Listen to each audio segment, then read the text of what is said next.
वालेकुम, मैं उस्मान बसरा। आज हम ले रहे हैं खबर में कुछ जो सियासी हमारे बयानात हैं, कुछ लोगों ने दागे हैं आज फिर, तो उनको अपने हल्के फुल्के अंदाज में हम उनके ऊपर अपना तबसरा पेश करेंगे। सबसे पहले हम बात करेंगे हनीफ अब्बासी साहब की। कह रहे हैं कि बनी गाला सियासी यतीमों का कब्रिस्तान बनने जा रहा है। हाँ हनीफ अब्बासी, हज़ारों ख्वाहिशें ऐसी कि हर ख्वाहिश पे दम निकले, बहुत निकले तेरे अरमां मगर फिर भी कम निकले। अब अगर बिल्ली को चिचड़ों के ख्वाब आना शुरू हो ही गए हैं तो फिर इस पर क्या कर सकते हैं हम। हनीफ अब्बासी, वैसे ये आपको ना असल में, क्योंकि आप एफिड्रीन बहुत ज़्यादा लेते हैं, वो जो एक आप जिसमें मशहूर भी हैं, उसमें आपका दिमाग सुन कर दिया असल के अंदर। और क्योंकि बेसिकली आप जाहल हैं और आपको बिल्कुल भी किसी बात का इल्म नहीं है। भाई, इमरान खान सुप्रीम कोर्ट के अंदर नवाज शरीफ और उनकी फैमिली के ख़िलाफ़ केस में पटिशनर ज़रूर है, लेकिन इसका हरगिज़ मतलब ये नहीं है कि जब सुप्रीम कोर्ट से आपका सियासी जनाजा निकलेगा फैसले के बाद तो वो मुतफ़न लाशें भी बनी गाला जाके दफनाएगा। नहीं, आपको गलत फहमी हो गई है। असल में आपको किसी ने गलत बता दिया है। इंशाअल्लाह ताला जब सुप्रीम कोर्ट से सियासी ताबूत उठेंगे, जो बार बार आप सबूत मांगते रहे और अब ताबूत उठेंगे, तो ये कहीं कानून में नहीं लिखा कि पटिशनर उनको जाके अपने घर दफनाएगा। नहीं, बिल्कुल नहीं। ये यहाँ से रायविंडम भेज देंगे, कुछ वहाँ दफनाए जाएंगे, कुछ यहाँ पे अडयाला जेल में, कुछ वहाँ अटक जेल में दफनाए जाएंगे आपके सियासी जो ये ताबूत हैं। तो ये बनी गाला में जाके दफनाए नहीं जाएंगे मेरे प्यारे हनीफ अब्बासी। और सियासी यतीम तुम्हें इसलिए हर कोई नज़र आ रहा है आजकल क्योंकि तुम खुद सियासी यतीम हो गए हो। चौधरी तनवीर के बेटे बैरिस्टर दानियाल को दे रहे हैं नवाज शरीफ तुम्हारी जगह पर टिकट, तुम हो गए सियासी यतीम।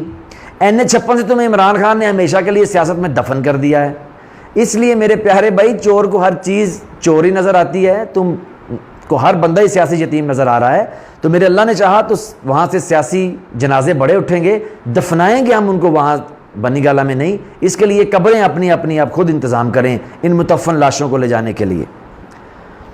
आगे जी, शहबाज शरीफ साहब ने बड़ी कॉमिक एक बात की है। JIT ने अपने मैंडेट से इनहराफ किया।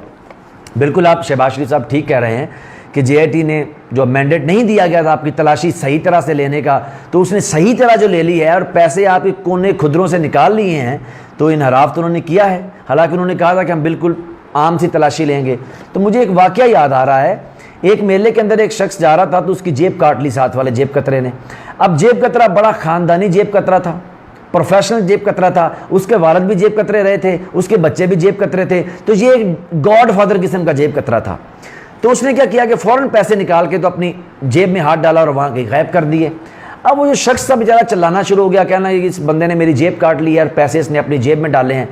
1 घंटे की बहस के बाद लोगों ने यह फैसला किया कि इस बंदे की तलाशी ली जाएगी। तो उस जेब कतरे ने कहा, ठहरिए जी, पहले मैंने आपके पैसे चोरी किए हैं? तो उस बंदे ने कहा, बिल्कुल, मैंने खुद देखा है कि आपने ये जेब काटी और पैसे आपकी जेब में। उसने कहा, मेरी हैं 3 जेबें, तीनों की तलाशी ले लें, अगर पैसे ना निकले फिर? तो उन्होंने कहा, क्यों नहीं, मेरे सामने आपने जेब में डाले हैं। तो जब लोगों ने तलाशी ली, इस वाली पॉकेट की तलाशी ली, कुछ नहीं निकला। इस वाली पॉकेट की तलाशी ली, कुछ नहीं निकला। सामने वाली से कुछ नहीं निकला। तो जेब कतरे ने मुस्कुरा के कहा, अब बताएं, मैंने कहा था ना आप ऐसे ही मेरे इस्तेहसाल कर रहे हैं, मेरी बेइज्जती कर रहे हैं, मैं चोर नहीं हूं।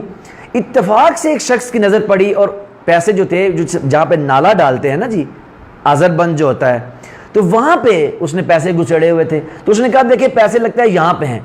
तलाशी ली तो वहाँ से निकल आए।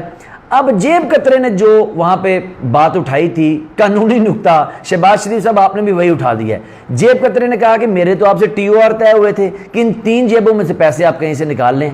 अब ये जो आप मेरे यहाँ से पैसे निकाल रहे हैं, ये तो मैंडेट मैंने आपको दिया ही नहीं था। तो ये तो आप मैंडेट से इजाफी काम कर रहे हैं, आप मेरा इस्तेहसाल कर रहे हैं, आप तो मुझे लेट डाउन कर रहे हैं। देखिए, ये तो बड़ी बुरी बात है। तो बिल्कुल आपने शहबाज शरीफ सही कहा है। JIT ने जो आपके नेफे से पैसे निकाल लिए ना, उन्होंने भी मैंडेट से इनहराफ किया है। आप मुझे बिल्कुल वही जेब कतरा लग रहे हैं जिसकी मैंने अभी वाकया सुनाया है। सिंध असम्बली ने कहा है करारदाद मंजूर की है, वज़ीर आज़म इस्तीफ़ा दें। हैं जी, कितनी बोली है सिंध असम्बली।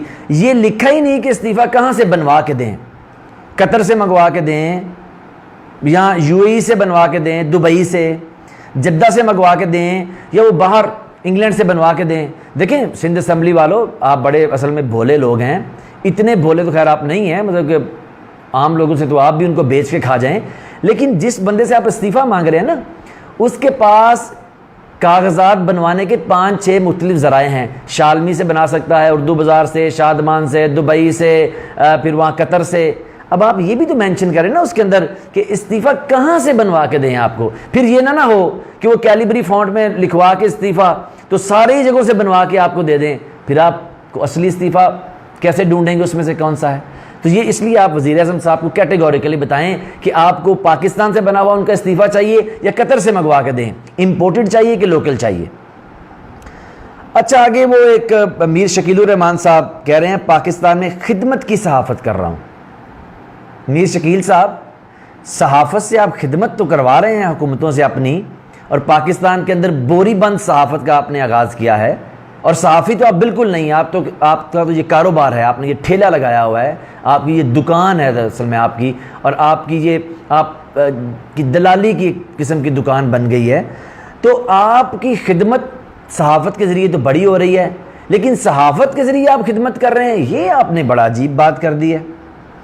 और खैर अब आप मुझे सिर्फ ये बता दें, जो असल में ख़बर पे हमने तबसरा ये करना था कि सब लोग जानना चाहते हैं कि जो मीर शकीलुर रहमान साहब हैं, आपका वो जो थे मीर सादक और मीर जाफ़र, उनसे आपका करीबी रिश्तेदारी है, दूर की है?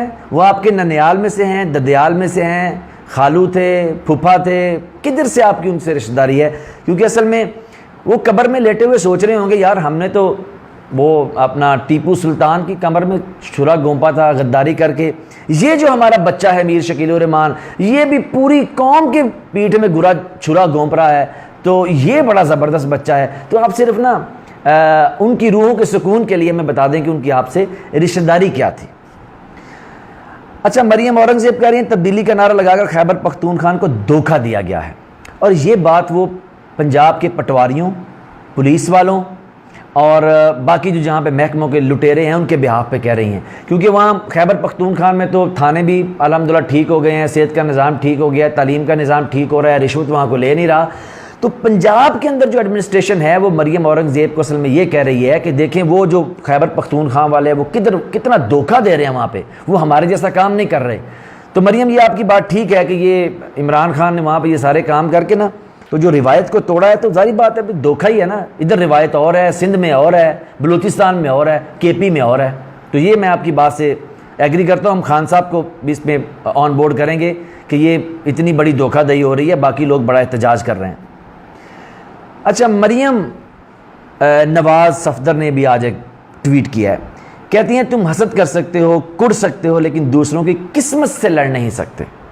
और ये बात उन्होंने अपने ख़ानदान के साथ बैठ के दोपहर के जब लंच कर रहे थे तब की है, जब वो टीवी पे देख रही थी कि इमरान खान ने अपनी तमाम जेन्युइन टेस्टेड मनी ट्रेल जमा करा दी है।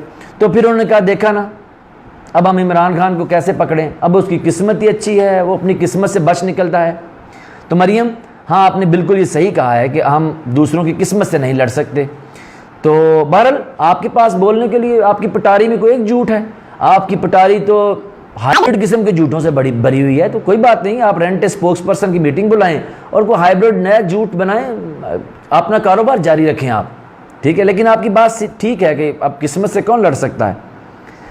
राना अफजल साहब, ये एक स्पोक्स पर्सन हैं इनके नून लीग के, फरमा रहे हैं पनामा अमेरिका की तरफ से साजिश है। राना अफजल साहब, आप इस तरह करें कि अपनी जितनी भी ये झूठ एसोसिएशन है ना आपकी, ये नून लीग की, ये जो इसका इजलास बुलाएं, वहाँ बैठ के एक झूठ पुख्ता कर लें प्लीज़। मैं सिर्फ आपसे रिक्वेस्ट करूँगा, एक झूठ पुख्ता कर लें। कभी आप कहते थे पनामा इमरान खान की साजिश है, फिर कह रहे थे फ़ौज की है, फिर कह रहे थे इस्टेब्लिशमेंट की है, फिर कह रहे थे अपना अदलिया की तरफ से लग रही है, कभी आपको JIT की साजिश लग रही थी, अब आप कह रहे हैं अमेरिका की साजिश है। तो अमेरिका इतना ही फारग और वेला बैठा हुआ है कि वो बैठ के नवाज शरीफ को कह रहा था कि पाकिस्तान से मनी उठाओ, लॉन्ड्रिंग करो, बाहर ले जाओ, दुबई ले जाओ, फिर जद्दा ले जाओ, फिर कतर ले जाओ। और ये यानी कि अब अमेरिका के पास करने के लिए कोई काम नहीं है, हैं जी। ये साजिश उसने सारी तैयार की। आप इतने भोले हैं, इतने मासूम हैं, इतने बच्चे हैं, है ना, पैम्पर बांधते हैं आप एक्सेल साइज के, कि आपको अमेरिका ने पट्टी पढ़ा के तो आपने सारी करप्शन करवा ली और आप कह रहे हैं देखिए अमेरिका ने हमारे खिलाफ साजिश कर दी ना। अमेरिका इतना वेला बैठा हुआ है। राना अफजल साहब, बहुत शुक्रिया।